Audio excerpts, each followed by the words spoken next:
चले हो तुम खुदा के साथ, रास्ता सुगड़ा है। खुदा का थामे रखना हाथ, रास्ता सुगड़ा है। चले हो तुम खुदा के साथ, रास्ता सुगड़ा है। खुदा का थामे रखना हाथ, रास्ता सुगड़ा है। चलो चले यीशु के साथ, आओ थामे यीशु का हाथ। Hallelujah hallelujah hallelujah hallelujah.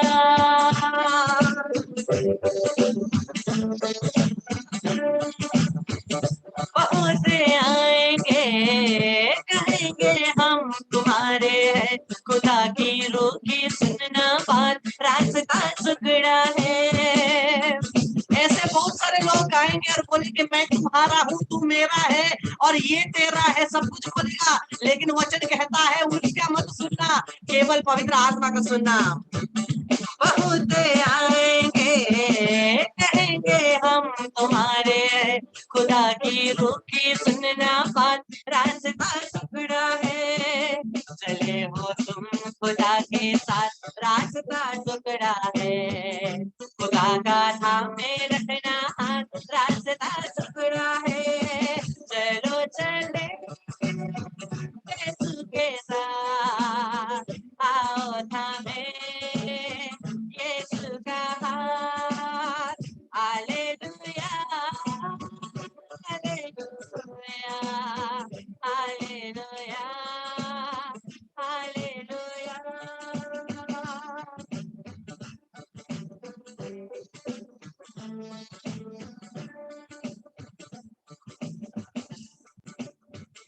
खुदा का रूह सिखाएगा, खुदा का रूह बताएगा, खुदा की रूह की सुनना बात, रास्ता सुगड़ा है। खुदा का रूह सिखाएगा, खुदा का रूह बताएगा, खुदा की रूह की सुनना बात, रास्ता सुगड़ा है। चले हो तुम खुदा के साथ, रास्ता सुगड़ा है। खुदा का थामे रखना हाथ, रास्ता सुगड़ा है। चलो चले यीशु के साथ, आओ थामे यीशु का हाथ। Hallelujah hallelujah hallelujah hallelujah hallelujah hallelujah hallelujah hallelujah hallelujah hallelujah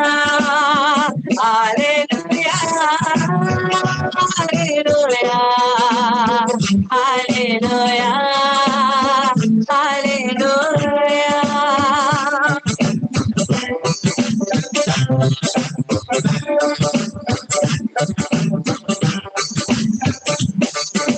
hallelujah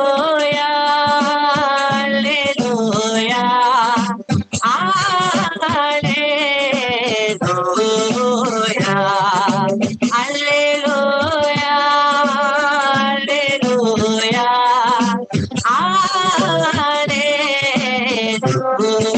hallelujah. गाओ प्रभु को जय जयकार, ओ पायो यो संसार। Hallelujah hallelujah hallelujah hallelujah hallelujah hallelujah.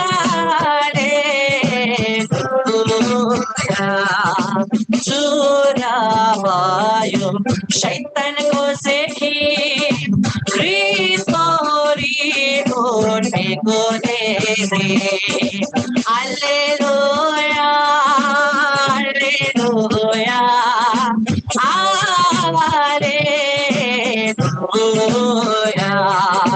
Hallelujah hallelujah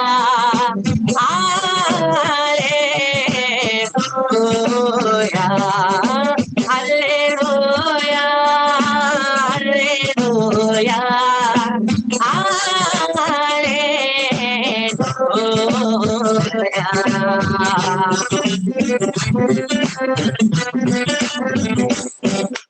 the Lord! Hallelujah!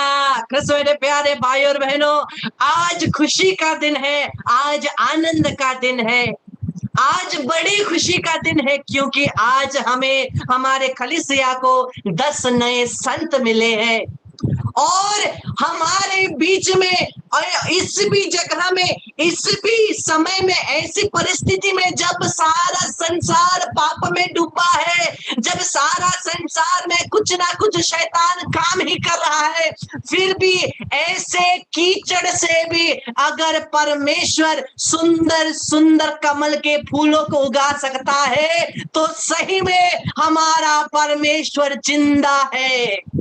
सही में हमारा परमेश्वर जिंदा है।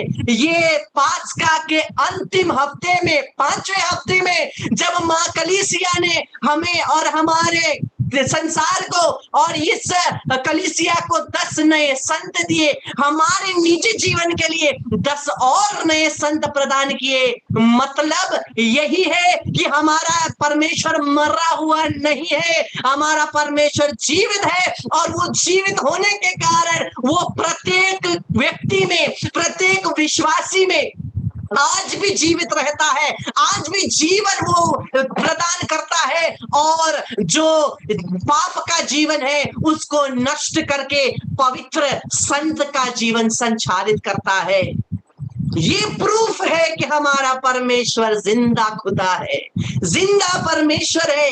बाइबल में भी हम लोग पाते हैं, बहुत जगह पाते हैं, संतों के बारे में परमेश्वर का वचन कहता है। प्रकाशना ग्रंथ, द बुक ऑफ रेवलेशंस, प्रकाशना ग्रंथ अध्याय 8 पद संख्या 4, the book of revelations chapter 8 verse 4। और स्वर्गदूत के हाथ से धूप का धुआं संतों की प्रार्थना के साथ ऊपर चढ़ा और ईश्वर के सन्मुख पहुंचा। क्या हुआ? अब जोहन ने अपने विजन में देखा, प्रकाशना ग्रंथ में, रेवलेशन में उसने विजन में देखा, स्वर्ग में संत और दूत धूप लेकर खड़े हैं, इंसेंस लेकर के खड़े हैं, और इंसेंस और धूप का जो धुआं परमेश्वर की तरफ जाता है वो संतों के प्रार्थना के साथ जाता है।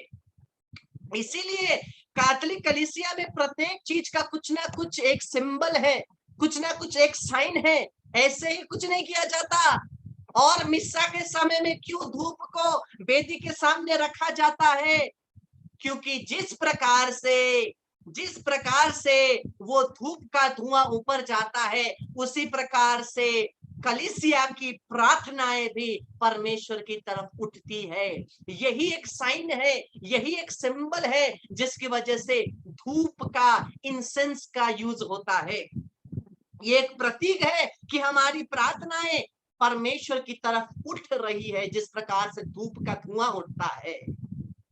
और हम लोग देखते हैं, जब हम लोग संतों से प्रार्थना करते हैं, संतों की मध्यस्थता मांगते हैं, उनका प्रार्थना, उनका मध्यस्थता इतना स्ट्रॉन्ग क्यों है, इतना पावरफुल क्यों है?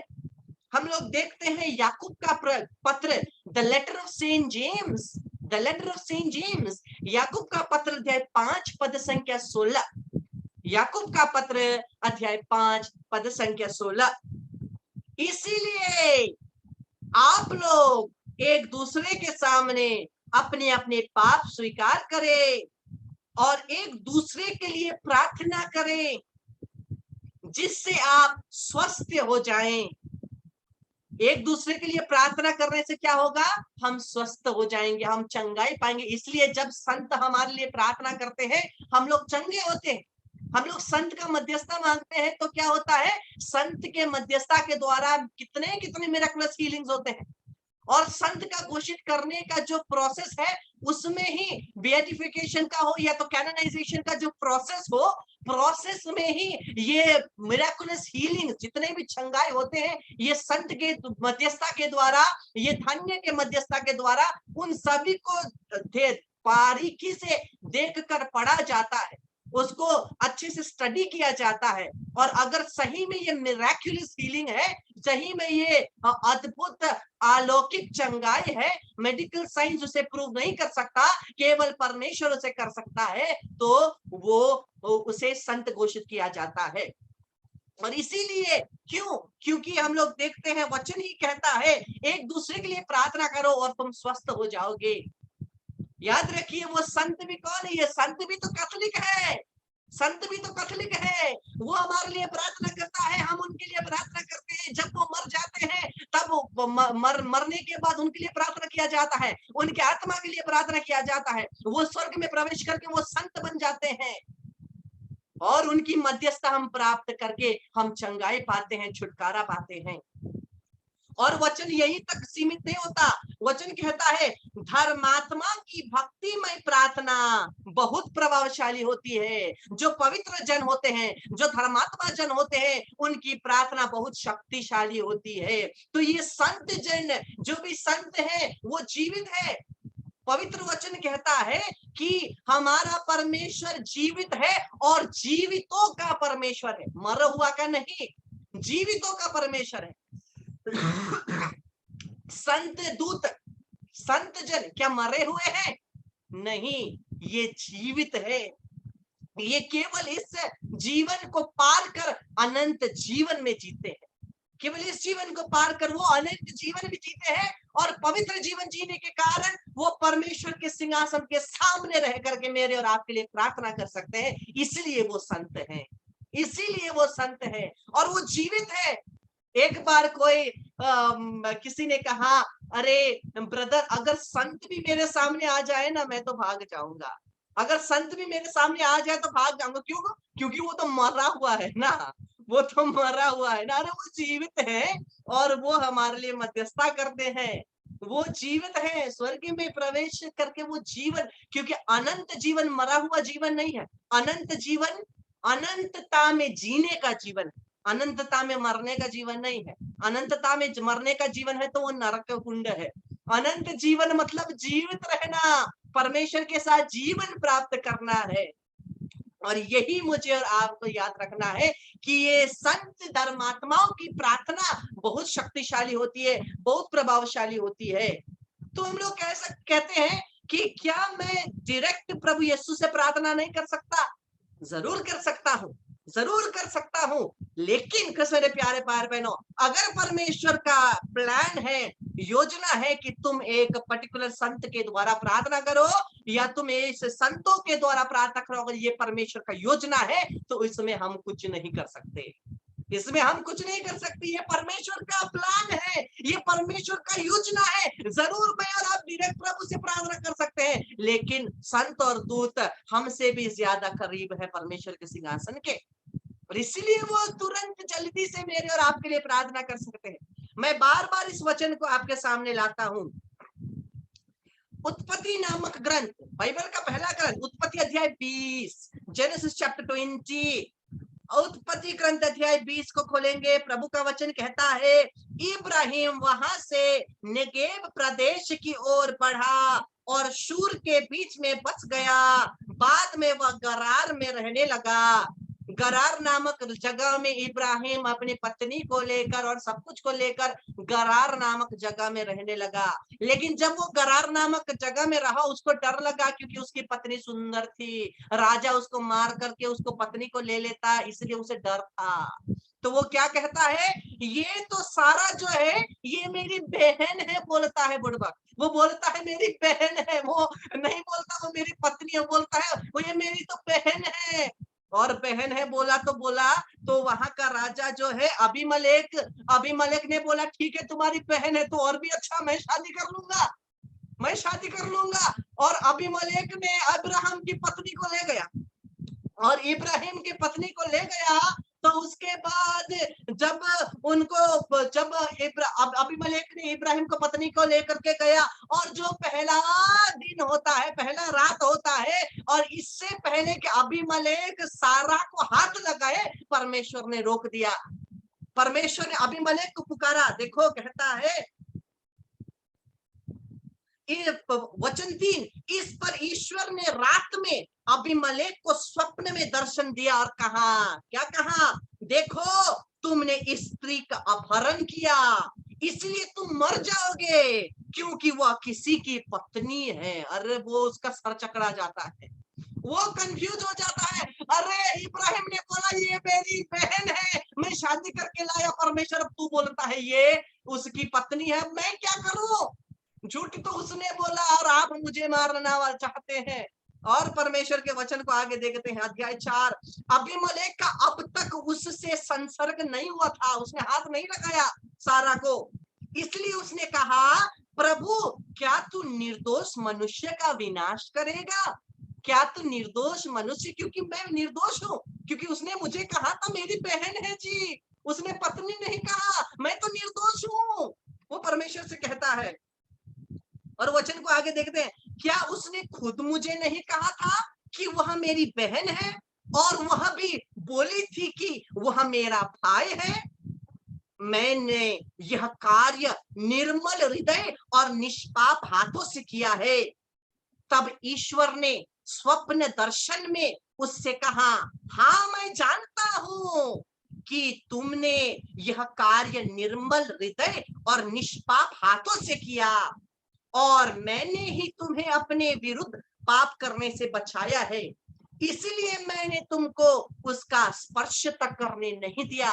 ऐसा नहीं है कि तुमने सारा को नहीं छुआ, मैं हूं जिसने तुम्हें सारा को छूने से तुमको मना किया, मैं हूं जिसने तुमको हाथ लगाने नहीं दिया। तुम घमंडी होकर के कहते हो मैंने उसका हाथ भी नहीं लगाया, तो क्या तू मुझे दंड देगा? अरे मूर्ख, मैंने तुझे हाथ लगाने नहीं दिया, परमेश्वर कहता है। और वचन को आगे देखें, अब उस पुरुष की पत्नी को उसे लौटाओ, परमेश्वर कहता है, अब उस पुरुष की पत्नी को उसे लौटाओ, क्योंकि वह एक नबी है, इब्राहिम एक नबी है, एक संत है, वह तुम्हारे लिए प्रार्थना करेंगे और तुम जीवित रहोगे। केवल तुम लौटा दो, तुम जीवित रहोगे नहीं, तुम उसे लौटा दो, वो तुम्हारे लिए प्रार्थना करेगा और तुम जीवित रहोगे। वो तुम्हारे लिए प्रार्थना करेगा तब तुम जीवित रहोगे। वो डायरेक्टली प्रार्थना कर सकता था। अबीमेलेक, अगर परमेश्वर अबीमेलेक को पाप में गिरने से बचा रहा है, मतलब अबीमेलेक एक धर्मी व्यक्ति, और अगर अबीमेलेक परमेश्वर के साथ बात कर सकता है, इसका मतलब ये है कि अबीमेलेक एक धर्मी व्यक्ति है, क्योंकि पापी व्यक्ति के पास तो परमेश्वर बात नहीं करेगा। वो एक धर्मी व्यक्ति, लेकिन धर्मी व्यक्ति होने के बावजूद भी वो अपने लिए प्रार्थना नहीं कर सकता। परमेश्वर ने बोला जाकर के इब्राहिम के पास जाकर के पत्नी लौटाओ, इब्राहिम तुम्हारे लिए प्रार्थना करेगा, तब तुम चंगे हो जाओगे, तब तुम चंगे हो जाओगे। और ये सब होने के बाद हम लोग उत्पत्ति ग्रंथ, उसी ग्रंथ अध्याय 20 पद से 17वां पद वर्स 17 में देखते हैं, इसके बाद इब्राहिम ने ईश्वर से प्रार्थना की, कब? पत्नी लौटाने के बाद। इसके बाद इब्राहिम ने ईश्वर से प्रार्थना की और ईश्वर ने अबीमेलेक, उसकी पत्नी तथा उसके दासियों को स्वस्थ कर दिया, क्योंकि जब अबीमेलेक ने सारा को ले लिया था, वो पाप कर रहा था, तो पाप करने की वजह से केवल अबीमेलेक नहीं, उसकी पत्नी और पूरा राज्य बीमार पड़ गया था। इसलिए कृष्ण मेरे प्यारे भाई बहन, में ये एक बात आपको कहता हूं, कभी कभी हम लोग कहते हैं मैं पाप में फंसता हूं तो क्या होगा, मैं पाप में फंसता हूं तो क्या होगा, मैं ही तो फंस रहा हूं, मुझे ही तो दंड भोगना पड़ेगा। लेकिन ऐसा नहीं है। जब मैं पाप में फंसता हूं, वो पाप की वजह से बहुत सारी बुरी चीज मेरे परिवार में भी प्रवेश कर सकती है। मेरे पाप के कारण, अगर मेरी धार्मिकता और प्रार्थना के कारण मेरा परिवार आशीषित हो सकता है, तो मेरे पाप के कारण मेरा परिवार सफर भी कर सकता है। मेरे पाप के कारण मेरे परिवार पर अभिशाप भी आ सकता है। याद करिए कृष्ण मेरे प्यारे भाई, प्रभु का वचन कहता है, you believe and you and your family will be saved. तुम विश्वास करो और तुम और तुम्हारा परिवार बच जाएगा। तुम विश्वास करो पहले और तुम्हारा परिवार आशीषित होगा। अगर मेरे प्रार्थना करने से मेरा परिवार आशीषित होगा, क्या मेरे पाप में फंसने से मेरा परिवार श्रापित नहीं होगा? जरूर होगा। इसलिए मुझे और आपको ध्यान रखना है, जब मैं पाप में फंस रहा हूं, केवल मैं केवल पाप में नहीं फंस रहा, मैं सबको लेकर के डूब रहा, मेरे नैया डूब रही है, सबको लेकर के डूब रहा। इसलिए पाप में जानबूझकर पाप पर फंसने से पहले मुझे और आपको सोचना है, मुझे और आपको देखना है, आंखें खोलनी है। हम सोचते हैं मैं पाप कर रहा हूं, केवल मेरे ही समान, मेरे ही तक है, सीमित है। मेरे तक सीमित नहीं है, मेरे परिवार पर भी इफेक्ट पड़ता है। इसलिए मुझे और आपको सतर्क रहना। और कृष्ण प्यारे भाई बहनों, हम लोग देखते हैं कि उस वचन में देखते हैं, ईश्वर को प्रार्थना कर, और ईश्वर ने अबीमेलेक, उसकी पत्नी तथा उसके दासियों को स्वस्थ कर दिया, जिससे फिर उसमें संतान होने लगे। मतलब इब्राहिम ने प्रार्थना किया, इब्राहिम एक संत है, इब्राहिम के प्रार्थना के द्वारा इस परिवार में छंगाई आई। वो डायरेक्ट प्रार्थना कर सकता था, लेकिन परमेश्वर का यह योजना नहीं था। परमेश्वर का योजना था इस नबी के द्वारा जाओ। वैसे ही परमेश्वर का मेरे और आपके लिए यही एक प्लान है, योजना है कि हम संत और दूतों के द्वारा परमेश्वर के और करीब जाएं, संत और दूतों के द्वारा। और आज हम लोगों का बहुत खुशी का दिन है, आनंद का दिन है, उल्लास का दिन है, क्योंकि आज हमारे ही भारत के एक पुत्र, यही धरती का, यही मिट्टी का एक पुत्र संत घोषित हुआ है। संत देव सहायम पिलाई, संत देव सहायम पिलाई। और वो संत देव सहायम पिलाई वो एक ब्राह्मण परिवार का था, ब्राह्मण परिवार का था, बहुत उच्च कुल का था, एक उच्च कुल का एक व्यक्ति था, ब्राह्मण परिवार का था। और क्या हुआ, वो जब वो परमेश्वर के वचन को पढ़ा, एक यूरोपियन सोल्जर, एक यूरोपियन लीडर, उसने देव सहायम को एक बाइबल दिया। जब देवसायम उसको बोलता है, मेरे परिवार में, घर में बहुत परेशानी है, सभी बीमार हो गए हैं, शायद हमारे परिवार का जो भगवान है शायद वो गुस्सा हो गए, इसलिए हमारे परिवार में बहुत प्रॉब्लम है। लेकिन वो बोलते हैं परमेश्वर प्रेमी है, परमेश्वर हमें प्यार करता है, ये बाइबल को पढ़ो। और जब वो बाइबल पढ़ता है, बाइबल पढ़ करके वो उसमें पवित्र आत्मा की ज्योति चमकने लगती है, वो प्रार्थना करने लगता है, और उसे सच्चा जीवित परमेश्वर मिल जाता है। और सच्चा जीवित परमेश्वर मिलने के बाद वो बपतिस्मा ग्रहण करता है। और देव सहायम एक ऐसा व्यक्ति है जो पूरे राज्य में बहुत रिस्पेक्टेड है, बहुत आदर वो पाता है। लेकिन उसे पता है अगर वो ख्रिस्त धर्म को वो ग्रहण करेगा तो उसे राज्य से भी निकाल दिया जाएगा, और धर्म के ग्रहण करने की वजह से वो मारा भी जा सकता है। क्योंकि उस समय में जो भी ख्रिस्त थे, जो भी ख्रिस्त धर्म को ग्रहण करते थे, तो उनको कहा जाता था कि वो निचली जाति के हैं।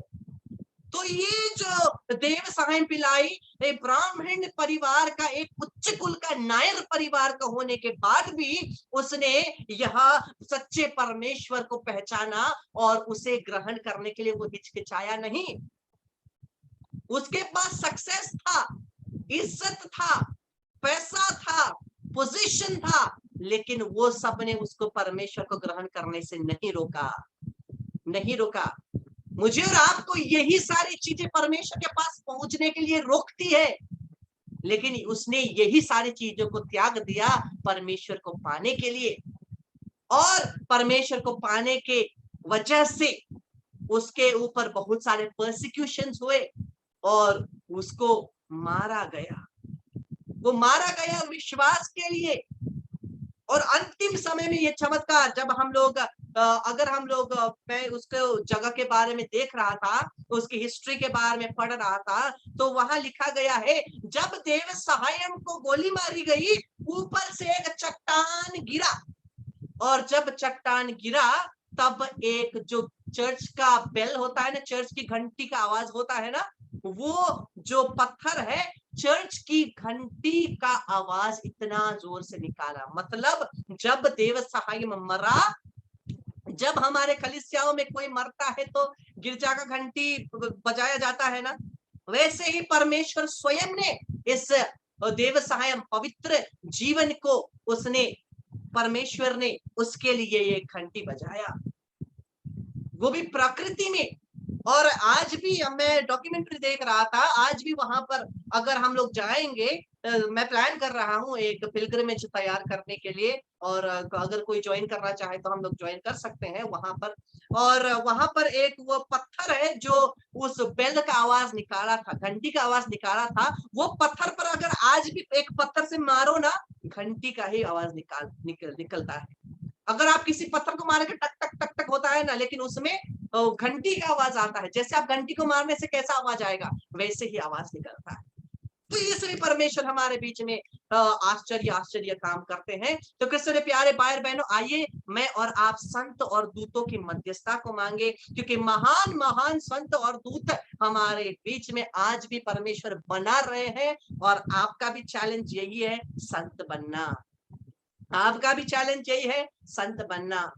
अगर मैं और आप संत बनने की कोशिश नहीं कर रहे हैं तो हम लोग अपने जीवन को व्यर्थ फेंक रहे हैं, व्यर्थ फेंक रहे हैं। क्योंकि स्वर्ग, संत बनना मतलब स्वर्ग में प्रवेश करना। अगर मैं और आप स्वर्ग में प्रवेश नहीं कर रहे हैं तो क्या फायदा, क्या फायदा। इसलिए आइए हम लोग इस समय हो सके तो घुटना टेके और संत और दूतों की मध्यस्थता हम लोग प्रार्थना करेंगे।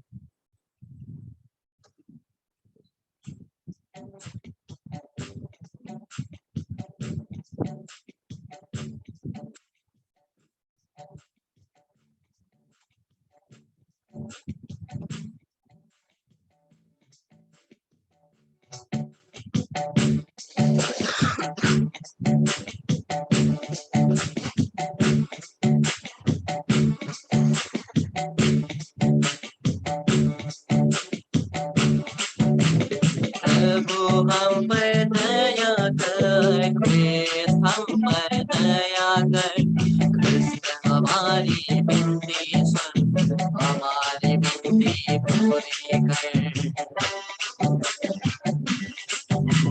प्रभु हम पर दया कर, कृष्ण हम पर दया कर, कृष्ण हमारी विनती सुन, हमारी विनती पूरी कर। स्वर्ग पिता है परमेश्वर, हम पर दया कर, पुत्र मसीहा तारनहार, हम पर दया कर। पवित्र आत्मा परमेश्वर, हम पर दया कर, त्रिएक पावन परमेश्वर, हम पर दया कर। मेरा और आपका रिप्लाई होगा, रिस्पॉन्स होगा, हमारे लिए विनती कर। पवित्र माता है मरिया, हमारे लिए विनती कर। क्रिस्त प्रभु की निर्मल माँ, हमारे लिए विनती कर। कुंवारियों की रानी माँ, हमारे लिए विनती कर। सब संतों की रानी माँ, हमारे लिए विनती कर। हे अति तुत संत गब्रिएल, हमारे लिए विनती कर। संत मिखाएल, संत रफाएल, हमारे लिए विनती कर। संत योहन बपतिस्मा दाता, हमारे लिए विनती कर। संत योसेफ यीशु पालक, हमारे लिए विनती कर। प्रभु यीशु के शिष्य गणों, हमारे लिए विनती कर। प्रेरित सेवक शिष्य गणों, हमारे लिए विनती कर। हे संत पेतरुस, संत पौलुस, हमारे लिए विनती कर। हे संत योहन, संत थॉमस, हमारे लिए विनती कर।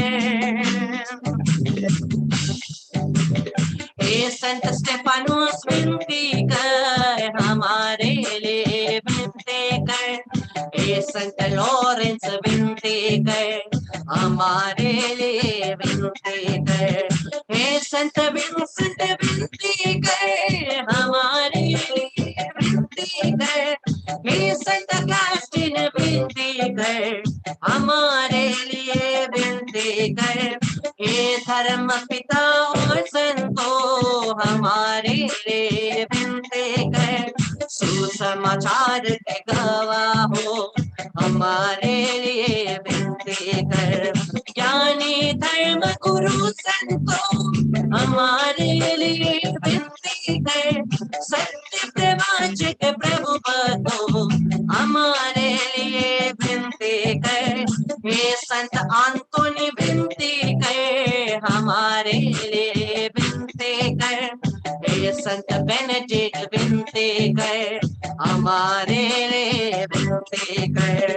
हे संत फ्रांसिस विनती कर, हमारे लिए विनती कर। हे संत डोमिनिक विनती कर, हमारे लिए विनती कर। हे संत तेरेसा विनती कर, हमारे लिए विनती कर। हे संत इग्नासियस विनती कर, हमारे लिए विनती कर।